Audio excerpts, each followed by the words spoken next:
ඊළඟට ඔයාලා cross stitch කරනකොට දැන් මෙතන මම ලියලා තියෙනවා මේක අපේ අයිඩා රෙද්දේ කොටුවක් කියලා හිතන්නකෝ.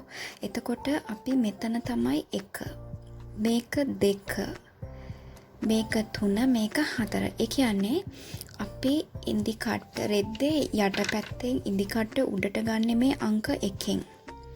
අංක 2කින් ඉන්දි කට්ට පහළට දානවා.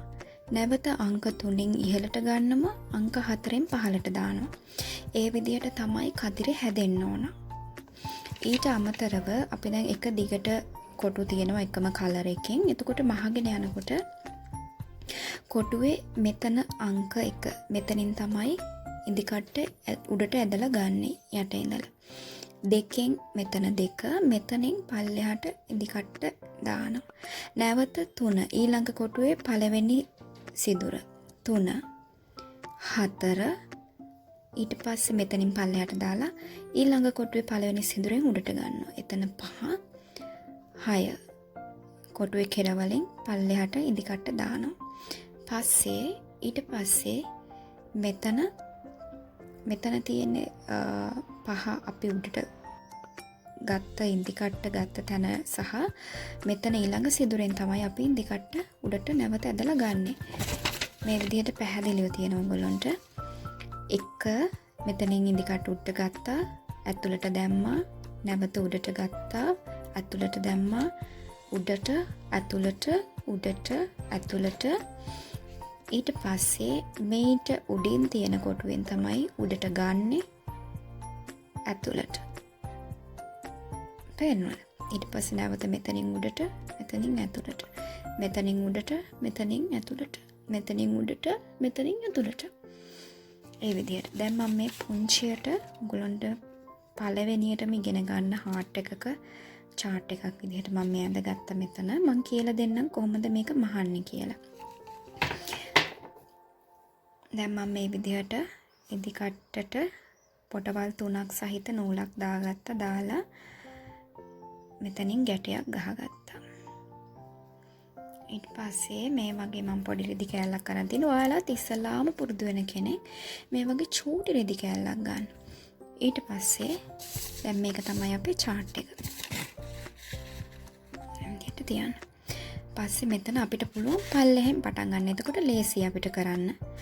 ඊට පස්සේ අපි මෙතනින් කොටුවේ දැන් මෙතනනේ කෙරවලම එතකොට වැඩිම ප්‍රමාණය තියෙන්නේ මෙතනට. එතකොට අපි මේ රෙද්දේ අපිට හිතන අපි දැන් මෙතනින් පළවෙනි කොටුව පටන් ගත්තොත් අපිට මෙතනින් අපි පටන් ගත්තොත් අපිට මෙන්න මේක ගන්න මෙතන ඉඩ මදි වෙනවා. තේරෙනවද? ඒක නිසා අපි මේ පැත්තට ඉඩ කීයක් මෙතනට ඉඩ කීයක් ඕනේද කියලා බලලා තමයි මේ මැදකින් මේක පටන් ගන්න ඕන. අපි දැන් මම මෙතනින් පටන් ගත්තා කියමුකෝ. මෙන්න දැන් මෙතන මේ තියෙන්නේ මේ කොටුව තමයි මම අහන්න යන්නේ. මේ කොටුවේ මේක තමයි පළවෙනි සිදුර. මම මෙහෙම ඉදි කට්ට මෙතන පළවෙනි සිදුරෙන් ගත්තා උඩට. ඊට පස්සේ මේ කොටුවේ මෙන්න අංක 2 මෙතනින් පල්ලෙහාට දානවා.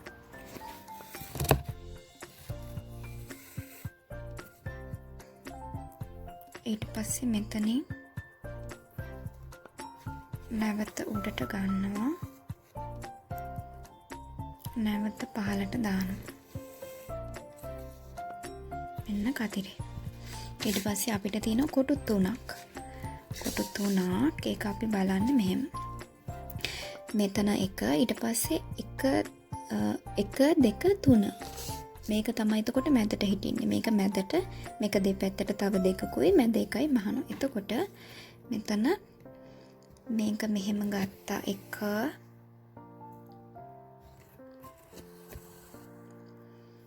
ඊට පස්සේ දෙවෙනි කොටුවේ පළවෙනි සිදුරෙන් කෙරවලේ සිදුරෙන් එළියට දැම්මා. තුන්වෙනි කොටුවේ පළවෙනි සිදුරෙන් උඩට ගත්තා. කෙළවරේ යට සිදුරෙන් පහළට දැම්මා. ඔන්න. දැන් ඊට උඩින් තියෙන සිදුරෙන් ගත්තා.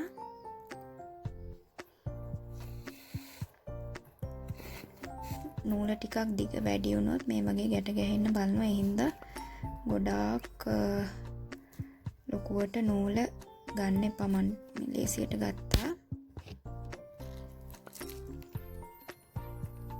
නැවත ඊළඟ කොටුවෙන් ගත්තා. පහළට දැම්මා.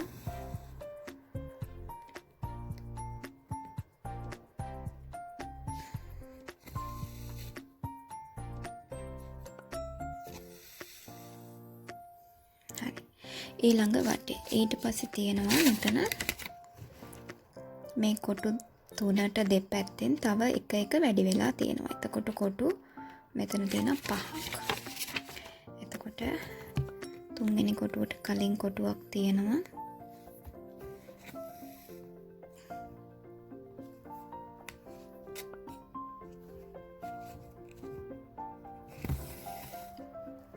ඔයාලට මේක මහගෙන යනකොට මුලදී අපහසුවක් අමාරුවක් තේරෙන්නේ නැහැ, පැටලෙනවා වගේ දැනේ.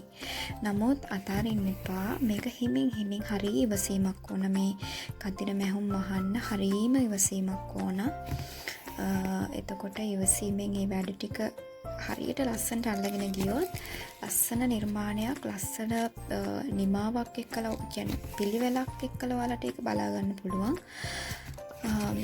සමහරව මහනවා කොටු මේක හරියට පිළිවෙලට කොටු වෙන්නේ නැහැ. එයාලට කැමති සිදුරු වලින් උඩට නූල ගන්නවා, පහළට නූල දානවා, ඒ වගේ දේවල් කරනවා. නමුත් ඒකේ ෆිනිෂින් එකේදී හරීම අපිළිවෙලයි ඒ රූපේ. කිසිම පිළිවෙලක් පෙන්නන්නේ නැහැ. ඒකයි මම ඔයාලට කියන්නේ මෙහෙමයි අංක 1 මෙතන සිදුර එළියට ගන්න ඕන, අතුලට දාන්න ඕන තැන මේ තැන් කියලා කියන්නේ අන්න ඒ හින්දා. හරි. දැන් ඊළඟට අපි දැන් ඊට පස්සේ තියෙනවා ඊළඟටත් කොටු දෙක දෙපැත්තෙන් වැඩි වෙලා.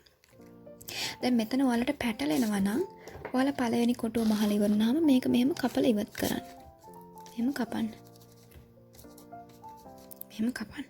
ඊට පස්සේ දෙවෙනි මහලා ඉවරනාම මේකත් කපන්න. එතකොට ඔයාලා මහලා ඉවරයි කියලා දන්නවා. දැන් අපි ඊළඟ එක මහුවා. හරි මේක. දැන් අපි මහන්නේ මේක. එතකොට ඔයාලට පැටලෙන්නේ නැහැ. දැන් අපි කෝකද මැහුවේ, තව කෝකද මහන්න තියෙන්නේ. එහෙම පැටලෙන්නේ නැහැ. ඒක නිසා මම ඉක්මනට කරගෙන යන්නම්. ඔයාලට අතහුරු වෙනකම් බොහොම සීරු මාරුවෙන් එක කරන්න. කොටු පටල ගන්න එපා, නූල ගැට ගහ ගන්න එපා, කේන්ති ගන්න එපා. ඉවසීමෙන් හරි පරිස්සමට වැඩේ කරන්න ඕනේ. පේනවනේ නූල ගැට ගැහෙනවා. ඒ වෙලෙට කලබල වෙන්නේ නැතුව හිමින් සිරුව ඒක ගැටේ ලෙහා ගන්න ඕනේ.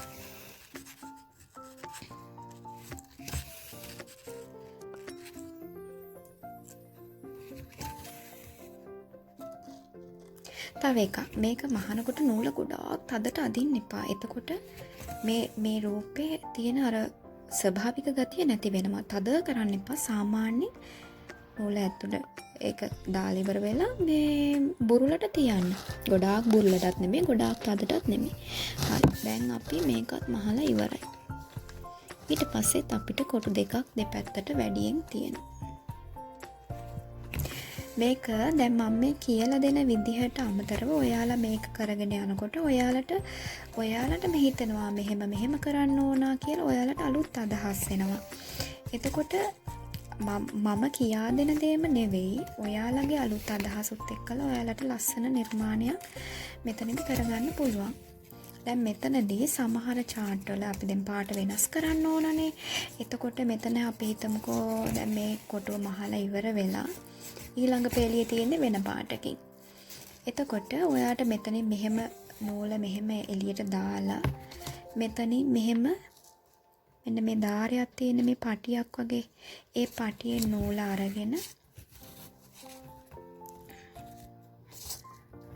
අරගෙන ගැටයක් දාන්න. ගැටයක් මෙතනට මෙන්න මෙහෙම කරලා දාලා මෙතනින් කපන්න. කපලා අයින් කරලා ඔයා ඊළඟට දාන නූල මේකට ඉදිකටට දාගෙන ඊට පස්සේ ඉඳලා ඔයාට මහගෙන යන්න පුළුවන්.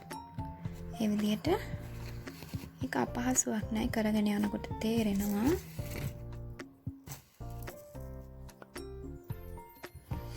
දැන් මේක මහලා ඉවරයි. දැන් අපි මැහුවේ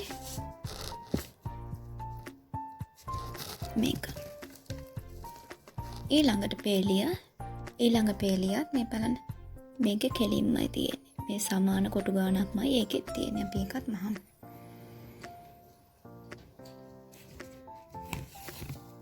ඒකේ කොටුවක් දෙපැත්තෙන් වැඩි වෙන්නේ නැහැ. එක සමාන ගානටම තියෙනවා. ඔයාලට මේක මහගෙන යනකොට මොන හරි ප්‍රශ්න තියෙනවා නම් එතකොට තේරෙන්නේ නැති මොනවා හරි දෙයක් තියෙනවා නම් ඕනම ගැටලුවක් මේ නිර්මාණය සම්බන්ධව පල්ලෙහා කමෙන්ට් එකක් දාන්න. මම අනිවාර්යයෙන්ම ඔයාලට ඒවට රිප්ලයි කරනවා සහ ඊළඟ වීඩියෝ එකෙන් ඔයාලට තියෙන ගැටලු සාකච්ඡා කරලා ඒ අවශ්‍ය විදිහට මම නිර්මාණය කරන්නම්. ඕනම ගැටලුවක් කියන්න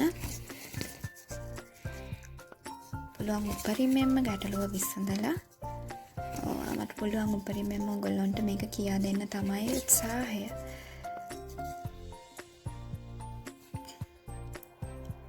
හරි ඒකත් ඉවරයි. එතකොට ඊළඟට මහන්න තියෙන්නේ ඒ කොටුවෙන්ම උඩට පටන් අරගෙන 4ක් මැහුවා. මැදින් හිඩසයි තව 4කුයි. ඒක කෙලින්ම උඩ එක පටන් ගත්තා. කොටු 4ක් 1යි 2යි 3යි 4යි. ඊට පස්සේ ඊළඟ කොටුව හිඩස අරිනවනේ. එතකොට අපි මෙතනින් මෙහෙම උඩට ගන්නෙ නෑ මේක. ඊළඟ කොටුවෙන් තමයි මේක එහෙම උඩට ගන්නෙ මේ. එතකොට මෙතන මේ කොටුව හිස්. ඊට පස්සේ 4ක් 1යි 2යි 3යි 4යි. ආපස්සට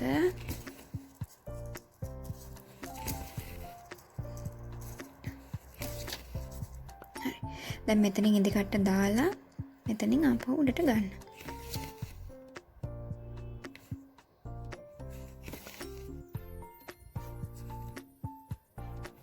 පේනවනේ මෙතන මැද කොටුව හිඩස්. ඊළඟට 2යි එකක් උඩ එකක් ඇරලා 2යි මේ පැත්තෙත් එකක් ඇරලා ඉස්සරහනුයි පිටිපස්සෙනුයි කොටු දෙකක් ඇරලා මැදින් කොටු දෙකක් මහන්න ඕනේ.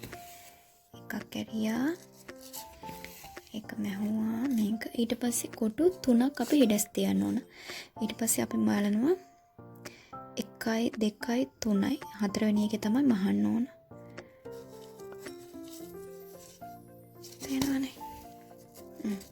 1යි 2යි 3යි කොටු 3ක් මහලා නැහැ. ඊට පස්සේ මෙතනින් කොටු දෙකක් මහනවා.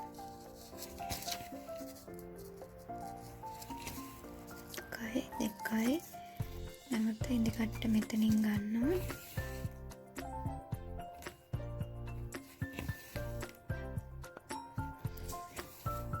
ඊට පස්සේ මෙහෙම ඉඳි කට්ට මේ පැත්තෙන් දානවා මෙහෙම. මේ දාරය ඇතුලෙන් දාලා එහෙම මේක ඇතුලෙන් දාලා ගැටයක් එන විදිහට දාලා එතනින් නූල කපන්න. හරි මෙන්න හાર્ට් එක. ලේසි නේද? මොකක් හරි ප්‍රශ්නයක් තියෙනවා නම් අනිවාර්යයෙන් ඉස්සෙල්ලා මේ වගේ චුටි නිර්මාණ කරන්න. අත හුරු වෙනකම් මෙතන දැන් ඔයාලට මේ තනි පාටෙන් මහන්න පුළුවන්. ඔයාලට කැමති නම් පාට 2-3 ඇඩ් කරන්න පුළුවන්. එතකොට ඔයාලට අත හුරු වෙනවා. කොහොමද මේක මහන්නේ සහ නූල් මාරු කර මහන්නේ කොහොමද කියලා ඉවරලා ඔයාලට හොඳට අවබෝධයක් එනවා. ලස්සනයි නේද? පහසුයි නේද? කරලා බලන්න. බලලා ප්‍රශ්න තියෙනවා නම් අහන්න. කමෙන්ට් සෙක්ෂන් එකේ දාන්න. කමෙන්ට් කරන්න මොනවද ඔයගලන්ට තියෙන ගැටලු කියලා. තේරුණාද නැද්ද කියලා දාන්න. උදව් කරන්න පුළුවන් උපරිමෙන්ම. ස්තුතියි එහෙනම්. ආයි දවසක හම්බ වෙමු.